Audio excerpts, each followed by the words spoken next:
Mi próximo invitado es también cantautor. De hecho, estábamos conversando acerca de eso hasta hace un ratito nomás antes de salir al aire. Y no únicamente cantautor, ¿no? Sino también escritor, que digamos ha publicado hace poco este libro que estoy mostrando aquí para quienes nos siguen por YouTube, llamado El largo aliento de las historias apócrifas, cuentos, género, caray, género complicado, género maravilloso. En fin, José Vadillo Vila está aquí con nosotros. Y pues vamos a conversar acerca de todo esto, ¿no? De lo que es expresarse a través del arte. José, muchas gracias por estar aquí en Entre Libros. Muchas gracias, César, por esta invitación. Gracias por este espacio para estar con estos radioescuchas tan atentos a lo que es la cultura y Nacional, una emisora que, como te comentaba, quiero mucho desde los años 90 y ha estado muy ligada a mí, tanto como músico, como periodista y ahora también como escritor. Claro, claro. ¿Qué vino primero? ¿El periodismo, la música, la escritura? ¿En qué orden es que avanzas bueno, de niño, ya a los 5 años tocaba flauta dulce, hice un concierto, ¿no? Pero fui... ¿Un concierto, perdón? ¿A qué te refieres con concierto? Sí, toqué como 3-4 temas en un espectáculo, en un espacio como había como 500 personas, creo, ¿no? ¿Cuántos años tenías? 5 años de edad tenía, tocaba flauta dulce. Después dejé y ya de adolescente empecé con el charango y la guitarra, ¿no? ¿Ya? Ajá. Pero yo fui un privilegiado que desde niño a mí mi mamá me leía cuentos, ¿no? Historias. ¿Qué cuentos recuerdas? Bueno, los clásicos de la literatura universal, ¿no? Inclusive inventaba algunos otros porque yo quería otros finales, ¿no? Digo privilegiado porque es raro, lamentablemente, en nuestro país tener esta cultura de libros de padres a hijos, ¿no? Claro, claro, tener un tiempo, digamos, para contarlos. Exacto, además, cada vez el tiempo es pequeño, sí. Es verdad, es verdad. Y bueno, tengo entendido también que tu familia es de Ayacucho, ¿correcto? Parte de tu familia. Sí, exacto. Y ahí también hay una larga tradición pues oral también de cuentos y de historias, ¿no? Exacto. Yo recuerdo a mi bisabuela que la conocí y era una mujer que tenía mucho de la tradición oral, contaba estas historias de aparecidos, claro, ¿no? Cosas claro. así. Y un tío abuelo heredó esta cuestión que es maravillosa, ¿no? Yo no soy un gran narrador oral, no, soy pésimo en eso. Ajá. Más bien tengo que buscar un papel para poder escribir. Bueno, y entonces aparece en tu vida el periodismo también. ¿Cómo así? Sí. Bueno, el periodismo fue una necesidad porque entre la escritura, escribir ficción en el Perú, una alternativa era escribir la no ficción para poder sobrevivir, ¿no? O sea, claro. Entonces, así llegué al periodismo, claro, porque dijeron estudiar literatura en el Perú. En los años 90 era muy difícil dedicarse al arte en general, ¿no? Sí, claro. Entonces, hasta inicios del 2000, ¿no? Recién esta cuestión ha cambiado a partir del 2010 en adelante, aparece una oferta cultural, educativa más variada, el mercado también se hace más interesante. Es verdad, ¿no? es verdad, sí. es verdad. Entonces, a alguien en los 80 o 90 que le diga que va a dedicarse a la escritura en un país donde casi nadie lee, o vivir de la música, por eso muchos músicos migraron al extranjero, ¿no? Muy difícil, ¿no? Sí. Claro, o sea, pero ¿se puede vivir del arte, no? ¿Qué dirías? Bueno, desde mi punto de vista, mira, como periodista cultural te digo que sí se puede, ¿no? Ajá. Muchos amigos músicos se dedican a tiempo completo, ¿no? Pero hay que diversificarse, ¿no? Son productores, claro, dan clases, no solo viven de dar conciertos y menos de vender discos, pues porque también tenemos la piratería, ¿no? Y ahora ya no existe ese tema, ¿no? No, obviamente, ¿no? Entonces, claro, tienes que, como dices tú, diversificarte alrededor de lo que amas, ¿no? Y bueno, lo has hecho tú también.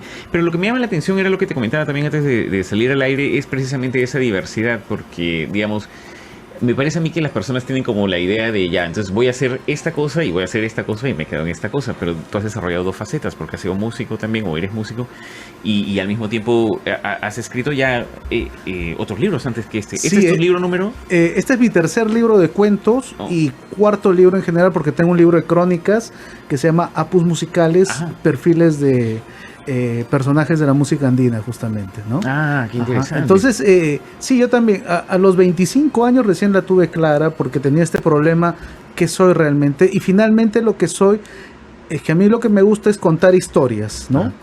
Las historias que tienen una parte importante en lo que llamamos la verdad es la no ficción, el periodismo, ¿no? Que lo practico con bastante rigor. Y el otro lado es la escritura creativa, ¿no? Claro. Donde están los cuentos, las novelas que aún no he publicado, algo de poesía. Y la otra faceta que está muy ligada, que también es contar historias, es hacer canciones, ¿no? Entonces, todo digo, para mí, mi vida es escribir historias, ¿no? Se parecería de alguna manera, de repente es una exageración, ¿no? Pero siempre uno está encontrando puntos de contacto, símiles, ¿no? Entonces, entre escribir una canción y escribir un cuento, dirías, ¿se parecen de alguna manera? Son procesos muy distintos, ¿no? Pero puede haber alguna esencia común, ¿no? Por ejemplo, hay algunas historias que nacen justamente de un pasaje de tu vida o de lo que viste, ¿no? Te impacta este hecho, ¿no? Pero la forma de llevarlo al arte, a la canción o a la escritura son totalmente distintos, ¿no? En mi caso, por ejemplo, la escritura creativa es un proceso angustioso, terrible, lento, ¿no? En cambio, la canción, hasta antes de la etapa de producción, es bastante feliz, ¿no? En la producción también comienza una etapa muy difícil, ¿no? Porque son muchos detalles, me imagino, ¿no? Sí. Ahora, y escribir tortuosamente, dices tú, y que además en eso me imagino que tiene que ver, digamos, la cantidad de tiempo disponible que uno tenga, ¿no? Yo recuerdo que estuvo aquí Enrique Planas y me dijo él, yo escribo, los fines de semana, claro, porque de lunes a viernes estoy en el periódico, ¿no? ¿Te pasa algo parecido?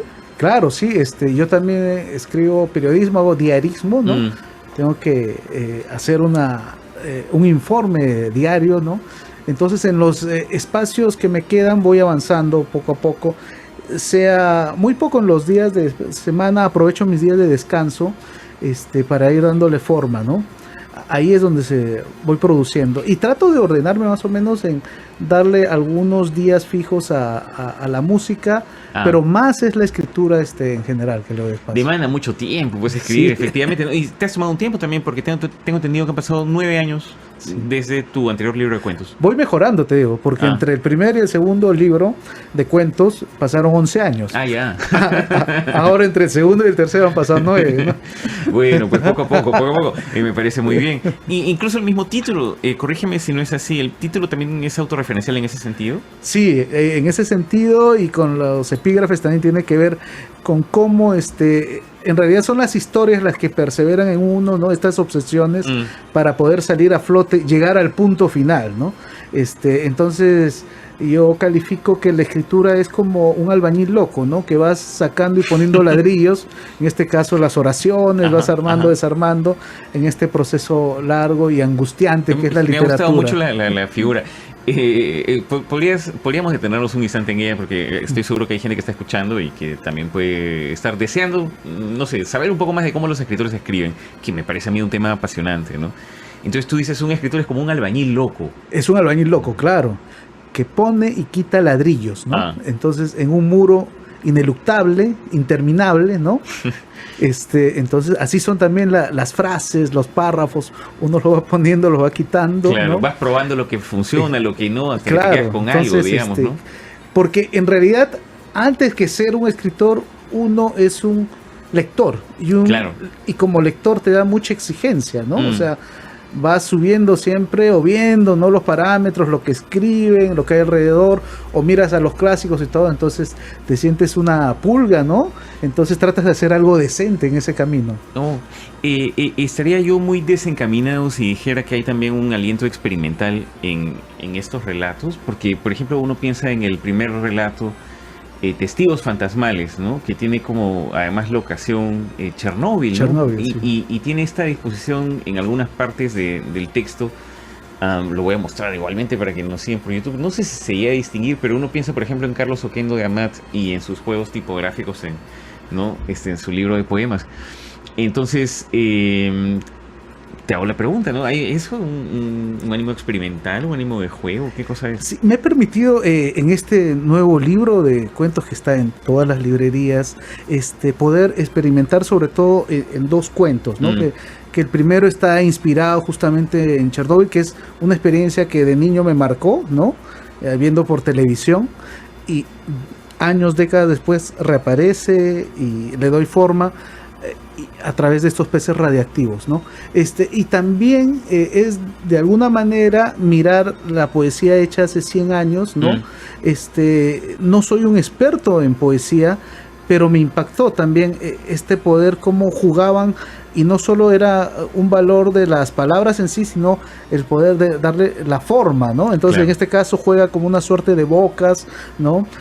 Que ayudan a redundar la idea que eso, de alguna manera aprendí de estos poetas de hace un siglo y fue una forma de honrarlos, ¿no? Sin embargo, mis textos van más a lo corto, y por eso también es un homenaje de alguna manera al impacto que tuvo en mí José Watanabe, por ejemplo, ¿no? ¿De qué manera? ¿A qué te refieres? A mí me parece que Watanabe nos enseña a cómo decir a la economía de la palabra, ¿no? Claro, ¿no? claro. Claro, ese es una meta que uno tiene también como escritor, porque dice, este hombre como quitándole cosas hace este bonsái hermoso que son sus poemas, ¿no? Sí, claro. Que todo niño y adolescente debería empezar a leer, creo. Oh, sí, entrañable, belleza, entrañable, ¿no? Poeta, ¿no? Y claro, muy influenciado evidentemente también por la estética del haiku, ¿no? Que vendría a ser este poema japonés muy sucinto, que recoge una impresión muy concentrada de la realidad, ¿no? Pero diría también que, o sea, estamos hablando de cuentos en algunos casos medianos, ¿no? O por ejemplo, este cuento de extensión, me refiero, ¿no? Por ejemplo, Pie Plano, o Un bolero para Toñita Porreas, que si no me equivoco es uno de los cuentos más largos de aquí de este libro, ¿no? Son narraciones de largo aliento. Y muchos de ellos, como dices tú, además tienen años. Son historias que te han obsesionado por tiempo y lo haces... Sí, como te decía, sí, me han tomado algunos años. La que me tomó, la más reciente, y me tomó unos 3 meses de escritura es Pie Plano, pero el resto sí han tenido procesos largos, ¿no? Yo creo que acá hay distintas corrientes que visito. Hay en el cuento de Toñita Porreas, por ejemplo, muy ligado a la literatura realista. En este cuento Shikeu está más al tema de la alegoría. Hay un cuento que está ligado al thriller y lo erótico, ¿no? Y otros cuentos están más en la literatura fantástica. El último es literatura fantástica con algo de metaliteratura. Espectro ilustre. Me he dado espacio para ser más libre en este libro, ¿no? No cerrarme en una sola corriente, ¿no? Para poder tener un abanico, y me sentí feliz, ¿no? A eso me refería yo también un poco con esa vocación, no sé si experimental sea la palabra, pero me parece que hay una diversidad de intereses también implícita en un libro como este, porque efectivamente transita por varios registros, ¿no? Y eso lo encuentro, claro, muy interesante, ¿no? Hay espacio incluso para el humor, para elementos de ciencia ficción, para lo fantástico, para el monólogo interior, o para el texto experimental de plano, como hace un rato lo decía yo, ¿no?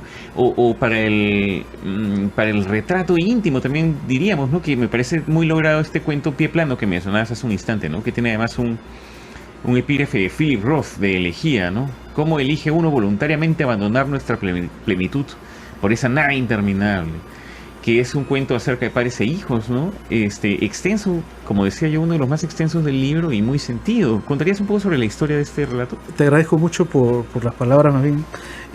Sí, está ligado, como te digo, a la literatura realista, y parte pues del hecho de este alejamiento que hay lamentablemente extendido en nuestra realidad nacional, que son los padres ausentes, ¿no? Ajá. Entonces la madre que carga todo, pero esta huella de lo que puede ser tan común, cómo se ve décadas después, ¿no? Cuando el hijo alejado tiene que ir a reconocer el cuerpo del padre, ¿no?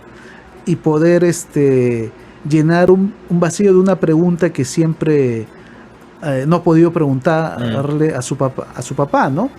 Que está relacionado justamente con el pie, ¿no? Entonces, pero tiene que ver, este tema de fondo es justamente este alejamiento que hay, y que para la relación normal de un padre-hijo es lo más sencillo, ¿no? Saber las características físicas de tu padre, ¿no? Pero ese tema tan elemental se vuelve muy difícil en una relación, pues, tan lejana, ¿no? Claro, no, es un padre ciertamente violento incluso, ¿no? Me interesa lo que comentabas hace un instante del proceso largo, y entonces de estar, por ejemplo, corrigiendo un texto a lo largo de años incluso, ¿estamos hablando? Sí. ¿Sí? El de Toñita Porreas sí me ha tomado es el más antiguo. ¿Qué es lo que demora, digamos, en un proceso como ese? Mira, es algo curioso con ese cuento, ¿no? Yo buscaba, no sé por qué tenía al inicio esa obsesión de que tenía que tener algo realista, ¿no? para poder avanzar en la historia, ¿no? Y me pasó algo, te cuento rápidamente la anécdota. Estaba en la clínica con mi hijito Joaquín, era chiquitito, y yo tenía en la mente, no me cuadraba de que este personaje principal, que es un hombre afro, ¿no? Espigado, ¿no? Que usa el pantalón alto, las medias también hasta arriba de color blanco, y usa un sombrero a lo panameño, digamos, sí. ¿No? Pueda ser real en un país como el Perú, ¿no? Y en eso estoy así siempre pensando en esos días, y en la clínica me encuentro con este personaje cara a cara sonriéndome. Fue una cuestión así de 10 segundos y fue, no sé, para mí una venia de poder escribir al fin esa historia, ¿no? Bueno, lo llamaste con la mente, de tanto que habías estado pensando. Claro, puede ser algo así. Entonces el señor abrió los batientes de la clínica y para mí fue que sí, dale, escribe esta historia. Pero ya después ya me sentí más liberado de poder escribir otras historias sin tener que siempre estar teniendo estos elementos cercanos, ¿no? Claro. Porque ahí uno comienza a preguntarse sobre la literatura en sí, ¿no? ¿Qué es? Y para mí sobre todo es una alegoría, ¿no?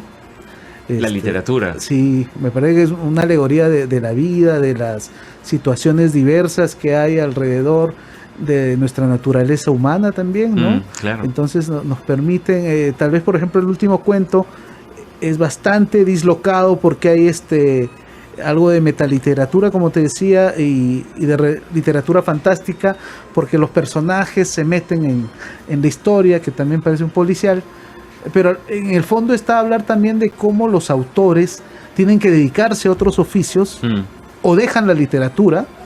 Como sucede en el Perú, muchos artistas dejan el arte, ¿no? Ha pasado en la pandemia sobre todo, pero dejan el arte no solo momentáneamente, sino totalmente, porque es un oficio que no les rinde económicamente, ¿no? Claro, Entonces, esa historia está en el fondo, como este autor se va a la selva, pues, y se vuelve manager de un puticlub y todo, ¿no? Heráclito Guzmán Guamán, efectivamente. Sí, después de haber sido una figura ahí en los congresos de literatura, ¿no? Bueno, sí, es una alegoría, pues bajo ese punto de vista, como dices tú, ¿no? Desgraciadamente también de la situación del artista en nuestro país y tantas veces no sé, en el mundo en general, ¿no? Ahí me parece ciertamente un amor también por la literatura aquí en este libro, puesto que explora, como hace un rato lo comentábamos, no sé, una diversidad de registros, ¿no? Me gusta mucho esa... Muchas gracias. Digamos, apreciar la vida desde tantos ángulos distintos, ¿no? Que me parece que no es una cualidad necesariamente presente en todos los libros que uno lea. Siguiendo con la lógica de lo que hace un rato comentábamos, ¿no? El tiempo que puede demorarse uno en hacer algo, ¿no? En tenerlo finalizado. La siguiente pregunta sería, ¿cómo sabe uno cuando está finalizado? Porque, por ejemplo, de los pintores se dice, esta frase famosa que dice, un cuadro no se termina, sino que se abandona, ¿no? ¿Los cuentos se abandonan también o cómo se terminan? Sí, yo creo que hay un momento que sucede que dices, ya, aquí paremos con esta versión, ¿no? Y en otros, que parece igual, pero no es muy distinto, cuando sientes ese aire de que sí, más o menos lo lograste, ¿no? Es que, ¿no? Estás más o menos convencido de que puede ser publicable, y porque la literatura para mí no termina cuando uno termina de escribir, sino que tiene que tener un lector, ¿no? Sí. Es el proceso natural, ¿no? Algunos amigos que conozco me dicen, bueno, yo tengo 5 novelas, 6 novelas, ¿no? Y despotrican y todo, pero nunca lo han publicado, ¿no? Entonces digo, pero ¿quién te va a criticar o leer o no? Todo si no publicas, ¿no? Y es lo lógico, ¿no? Uno ha bebido de la literatura en general y ha cerrado ese ciclo, ¿no? Con sus propias interpretaciones, dentro de sus limitaciones o no, ¿no? Y ha logrado eso. Pero siente más o menos ese clic de que hay un respiro ahí, de que pudo lograrlo finalmente para que salgan esas historias, ¿no? Sí. Claro. ¿Qué le dirías a una persona?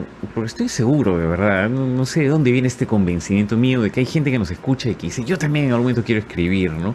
Entonces, ¿qué le dirías a un chico que, no sé, que está dudándolo, ¿no? Como dices tú, que se lo está guardando, que no quiere publicar, que le arroche, que dice... ¿Qué le dirías? Hay una frase a mí me gusta sobre todo la crónica, ¿no? y trato de vez en cuando publicar crónicas porque es un género difícil, ¿no? No todos los días lo hago, ¿no? Pero hay una frase del maestro Eloy Jáuregui que me parece genial, que es que se debe de practicar en cualquier género, ¿no? Es uno, leer a forro, ¿no? Escribir a forro, ¿no? Entonces, tiene que haber una relación entre los dos, ¿no? O sea, porque al leer uno tiene mayor sentido de crítica de lo que hace, ¿no? Claro. Se vuelve más autocrítico. Yo creo que eso es muy importante, ¿no? Y lo otro es, si no escribes, si no ejercitas, nunca vas a poder realmente hacerlo, ¿no? Y bueno, y lo tercero sería, pues, cuando ya te sientas ahí satisfecho de que sí has logrado algo, tienes que darlo a una persona que más o menos entiendas que es un buen lector, ¿no? Y que te pueda dar alguna crítica al respecto. No los amigos, porque a veces son adulones, sí, ¿no? Es complicado encontrar una persona que pueda comentarte adecuadamente lo que has escrito, que sea cariñosa al mismo tiempo y que no te pasee, digamos, que te diga lo que piensas exactamente. Eso es un tesoro, me parece. Yo creo que todos los escritores, digamos, tenemos personas a las cuales confiamos lo que escribimos, ¿no? Y es un placer, bueno, como ha sido un placer conversar con José Vadillo Vila, quien nos ha acompañado aquí un ratito, pues, en Entre Libros. El libro que han editado nuestros amigos de Artífice Comunicadores es El largo aliento de las historias apócrifas, cuentos. Vayan ustedes ya a conseguir este libro. José, un gran placer tenerte aquí en el programa. Muchas gracias, César, por tu tiempo. Gracias por estar acá en Entre Libros, en Nacional, que quiero tanto, como repito, y gracias a los radioescuchas por tenernos presentes.